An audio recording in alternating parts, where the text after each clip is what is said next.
Durante tinan rihunrua ronulu resinghat, Polícia Nacional Timor-Leste PNTL, lihusi transito registro caso crime inclui acidente hamutu rihunrua atus ruasan nulu resinsia. Chefe Departamento Trânsito e Segurança no Rodoviário Nacional, Superintendente Assistente Luiz Costa ve jornalista será.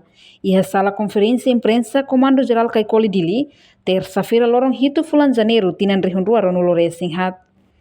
Husi total caso hirakne, caso emala convida iha nain atus hida sanulu resing hitu, kanek todang iha rihunrua atus lima nulu resing walu, kanek kamang hamutuk atus hat neng nulu resing lima. Iha 2024, ita registro casos acidentes iha território Larantoma, hamutuk 2.219. Husi caso acidentes yang kita registro,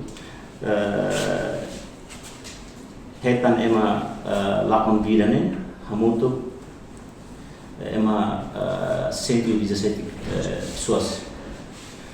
Nós ema kane toda hamutu 2.558 e ema kane kaman maka hosi 465. Husi caso ser nemoto ita conselho processo vai a tribunal. Ita hetan finalidade muito caso 30 casos e processo ia tribunal se processo tribunal muito 101 casos se processo nelar maka ia 972 nós resolve a nível infratores e momento naval muito que 115. Portanto, se acidente nerase, faktor yang dominante maka faktor humano. Portanto, itanya observação ia território kata faktor humano maka saya porcentagem bor bodi for acidentes nerase ia transporte sih maka terkaitan acidentes.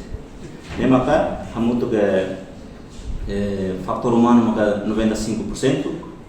Faktor veículos maka 2%, nomos faktor estradas né, hamutu ke 2%.